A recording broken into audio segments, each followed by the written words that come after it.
Monday Night Raw review. Today on Raw, we have the Usos and LA Knight taking on The Vision in Logan Paul, Bronson Reed, and Austin Theory. We also have an Elimination Chamber qualifier match with Oscar, Natty, and Bailey. What a good match that'll be. And our third match, we have an Intercontinental #1 contenders match between El Grande Americano versus Penta. Can't wait to see Penta versus Dominic again, if Penta wins. And lastly, our main event, the fourth match of the night, we have another Elimination Chamber qualifier match. We have Javon Evans, Dominic Mysterio, the Intercontinental Champion, versus Gunther. That's enough of that stupid voice, sorry. So we started off with the Usos coming out. They are still coming out to Jay's theme. I kind of get it because, Jay's theme is quite big at the moment with the crowd. The crowd love to yeet. I kind of get it. But someone cut it off again. Paul Heyman. He kept trying to anyway. He kept going, ladies and gentlemen, as he does. Kept doing it and it just weren't working. It's carrying on. I was like, please, I want to hear Paul. I don't want to hear your bloody music. But after Paul Heyman kept trying, saying, ladies and gentlemen, will you shut up? But so Logan Paul took the microphone and he started talking instead. It's like, is Logan Paul like the captain or the leader of the Vision now? Please don't. I like Logan Paul, I really do, in wrestling. But don't have him as the leader of the Vision. He was nothing to do with it. Bronson Reed should be the leader, right?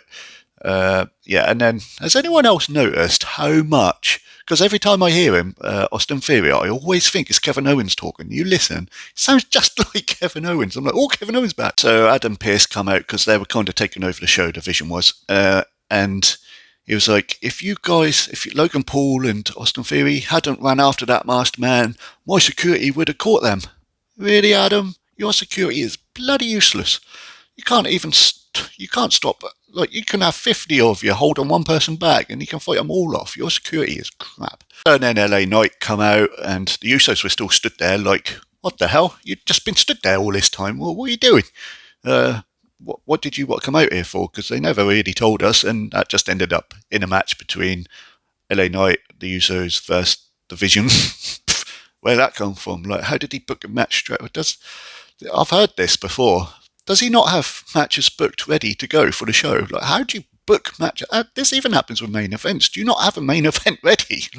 Jesus Christ. Not really much to say about the match. I mean, Bronson Reed did a suicide dive. That was pretty good for a big man.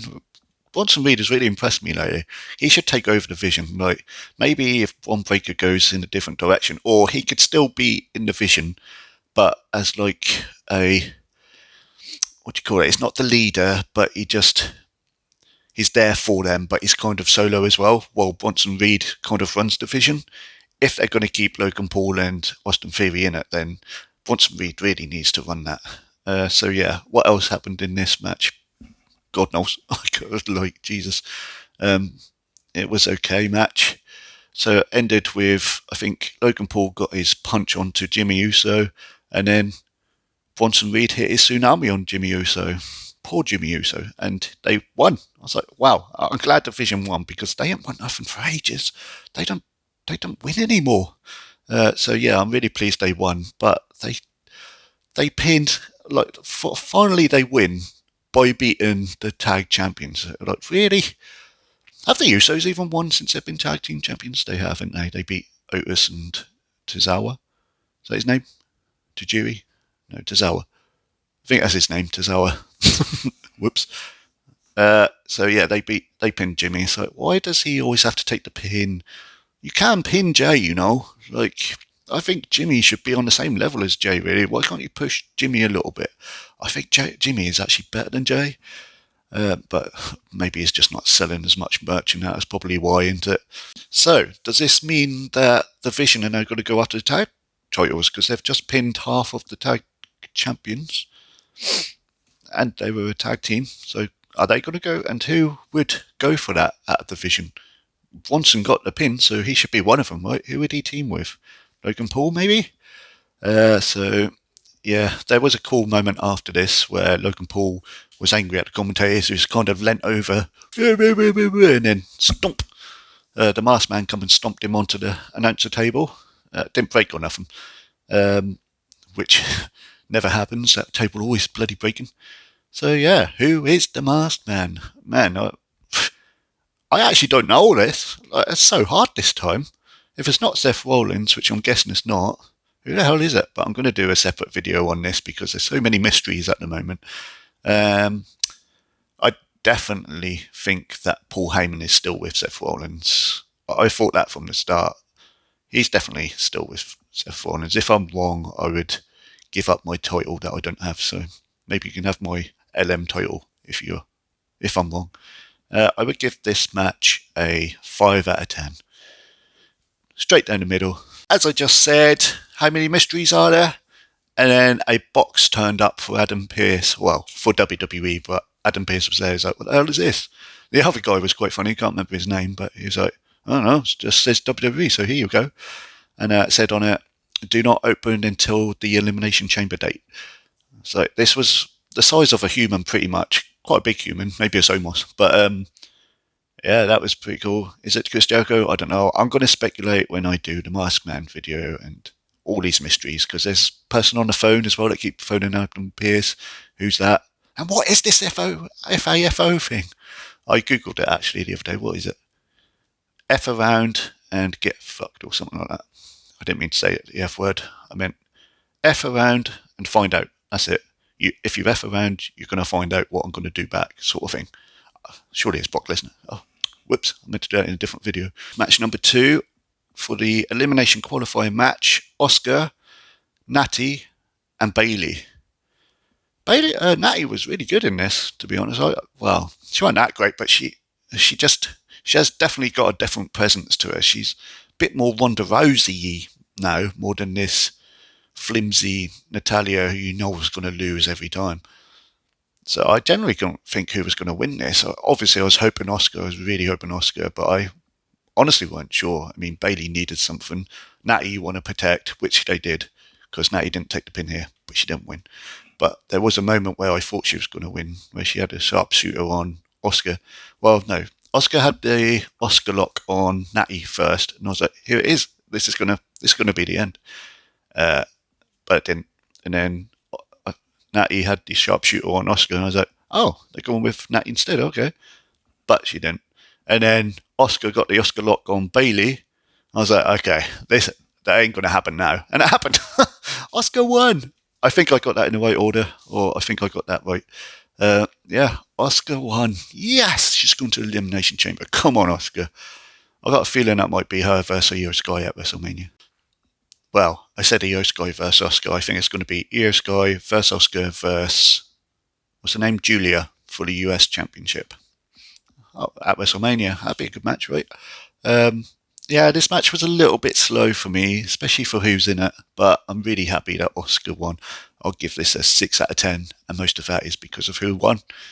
Poor Bailey, man, what's happening to her? So, we're back to Adam Pearce again. He's in this show quite a lot. He was talking to Obafemi, and he was trying to convince him to come to Raw. He's trying to give him a contract saying, I'll pay you, blah, blah, blah. And Obafemi was like, I'll think about it. So he kind of turned around, and Rusev was just staring at him. Well, more like that, actually. He's just staring at him. He's like, Rusev, you got whooped by him at the Royal Rumble. On your return, you're not going to beat him. Like, walk away, dude. So yeah, but that would be interesting. I mean, I'd like to see that match. Obafemi would probably whip him, but I don't mind that. Do you? I don't mind Rusev, but he's not a major player to me. Then, my guys, we had Liv Morgan's interview. Now, am I the only person that hated this? Like, because Stephanie Vauquer came straight in, and she was talking all this language. I don't know that language, and I'm sure many people don't know this language. And it went on for ages. There's so many people now talking a different language. I understand that other people want to know what they're talking about, I guess, but surely they have it translated for them, right? Why do we need to hear it? Maybe it's just me. Maybe other people like it. I don't know. Maybe it's different, but personally, I don't like it. And this went on for ages, and Dom kept whispering little things to Liv, trying to tell her what she's saying. don't think it's very nice. Like, there were subtitles when I watched it a second time, and it said, when I was taking notes, she was saying, like, I've been here 10 years working and you haven't. It's like, yes, she has. She's been working her arse off. I mean, yeah, she started as barely anything. I didn't think much of Liv Morgan, and now look at her. She's done brilliant. What are you talking about? But Liv Morgan ended up crying here. I actually felt a bit bad for her. So, who's the who's the heel here? Who's the baby face? And Stephanie Vacca was had an angry face the whole time. So Liv hadn't actually done anything to you yet. Like, not like Raquel Rodriguez had. She'd been whipping. You should go after her. Maybe that's why, because they're friends. I don't know. And then we got the CM Punk segment where he came out. He said, "I'm the best," blah blah blah. And then Finn Balor come out. He come out to his original music. Yes, are you keeping this? I'm feeling a babyface turn for him. I know they teased it earlier, but CM Punk keeps on about how he shouldn't have the Judgment Day with him, and why would they keep teasing he's going to be babyface if he's not? I think he is. I actually think he's going to get a little push. It's not going to be a massive one, but yeah. So Finn Balor was like, "Well, if you want to be the best in the world, you have to do this. You have to do this. You have to do this." Pretty big things, and yeah, he's got a point, and he has done them things. So he's like, "So I'm the best in the world, really." He's like, I mean, if you carried on, you could have been, but you're not now. And even CM Punk said, well, maybe you used to be, but now you've got the Judgment Day, and now you've stooped to their level. You should have brought them up to yours, but now you've stooped to their level. Like, that's a good line. I like that. And he said, now you've got Dominic Mysterio, never defends his titles. Very good point, but he has got titles, so what are you on about? And JD with a big head. Oh, that's a bit personal. He didn't even do nothing to you. And then JD wanted to go beat him up, but Finn Balor kept holding him back, and Dom, and then CM Punk just left, and JD was like, "What? I want to go get him." He's like, "No, no, no." So that is a bit of discommunication there. So Finn is starting to become babyfacey-ish. Then we got another backstage segment. There's a lot of segments in this. We had Io Sky and Rhea Ripley in the back. They're just doing their usual. They're quite boring like this, honestly. And then Oscar and Kairi Sane come in, and Oscar's being horrible to Kairi. What happened after the Royal Rumble? Like, she eliminated Oscar by accident, and she was about to rip her head off, and we've heard nothing since. But Oscar is a lot worse to Kairi Sane now, in my opinion. She's so it looked like Io Sky was trying to comfort her for a sec, but then Oscar did a Kairi. Sorry, not Io. Kairi. So then Kairi went off. Just like this has been going on for so long now, and it's the same thing. It's like, push it forward a little bit, like progress. Come on. I think now Oscar needs to do something with Kairi, or Kairi needs to do something to Oscar. We need to that before WrestleMania. That'd be a good little thing. We should have done it at Elimination Chamber, really, but it's not enough time now. Get that done with, and then we can move Oscar on to facing Io Sky, and them two go on for Julia. That would have been the way I would have done it. So now we move on to match number 3. This was Penta versus El Grande Americano. I'm gonna keep saying that. I had to write that name down so much in this for a number 1 contendership for the Intercontinental title against probably Dom. So where do we start here? I mean, these two names, it should have been a really good match, right? I was really voting for El Grande Americano. I want him to. I really thought this was for, because I didn't realise this was for the Intercontinental title. I always thought this was going to be for the AAA one, and I was like, oh, this might be Americano. I'm going to say Americano because saying El Grande Americano, I just do this so many times in this. Yeah, this match should have been a lot better than it was. Like, look who's in the ring. What happened in this match? El Grande Americano kicked out of the Penta driver. Is that the right word? Where he flips him over into like a pile driver. I like that move. So basically at the end of this, Mini Americano had the steel plate. He was going to pass it to Big Americano, and then he got dragged under the ring before he could pass it to him. Who the hell could that be? No one knows. Absolutely no one knows. And then it's Original Americano. So yeah, like, Big Americano got distracted by Mini Americano getting flipped into the announce table by Original Americano. So Americano got pinned by Penta by the Mexican Destroyer. Can't even remember what that move. How does that move go? Was that the pole driver one? So yeah, so Penta won, and he is the number one contender to face Dom yet again. What is it with rematches? I put in my video before about worst things about WWE, like the amount of rematches. Why do we want to see it again and again and again? If that's for the AAA, I'd have been more for it. But because it's for the Intercontinental Championship, if Penta wins that, it's going to ruin the Dominic and Finn storyline. Please don't let Penta win. But then why are they going to do it again if he's not going to win? Anyway, so original Americano got in the ring and he did his Penta thing where I was like, oh, okay, so them two respect each other now, do they? Like, did Penta like that he got some help? That's a bit screwy in it. So then Penta left, and then Big Americano tried to. No, he didn't. Original Americano beat Big Americano up a little bit, and then he tried to unmask him again. I'm getting bored of this trying to unmask each other again now. Like, I love these two going at a feud. I just wish that Original Americano would now have a match. I really want to see him in the ring again. Like, him at Money in the Bank was awesome. I think that might be where he got injured. But so yeah, I'm really looking forward to these two doing more, but you know you're not going to unmask them yet. So get your unmasked match out of the way, because I'm getting fed up of trying to get. Oh man, I am being so negative. I'm sorry. I'm going to try and be more positive now. I can't wait for that match. Whoops, forgot to say, I'll give this match a 5 out of 10. It should have been a lot better than that. So we're back to the Judgment Day, backstage again, and Raquel was being nice to Liv. How did she forgive her so easy for that Royal Rumble thing? Like, she Liv eliminated her in cold blood and smiled and laughed about it, and she's forgive her just like that. They back to sisters just like that. If nothing happens, that's going to be ridiculous. But JD was fighting with, not fighting, but like verbally fighting with Finn, saying we could have injured him before Elimination Chamber, and Finn was like, I want to do this by myself, very baby face-ish. And then JD was like, all right, fine. And Finn was like, fine. But the whole time, Dom was like, guys, excuse me, guys, hello, I've still got a match. Are you going to help me? But they were gone. And I was like, oh, Dom, you're on your own. You are losing. Yeah, so positive me. This is going to be hard. AJ Lee came out. AJ Lee come out next. And, yeah, weren't she fun? Promos. Jesus Christ, how boring. Like, can you speed up your talking, please? Because, I want to get on to the next bit. What was she even saying? Oh my, she's. When she first came back, I was so excited. I literally had such goosebumps when her music first came back, even though we all obviously knew she was coming back, and it was happening at that moment because CM Punk was like, oh, I have someone that can help me against Becky and Seth.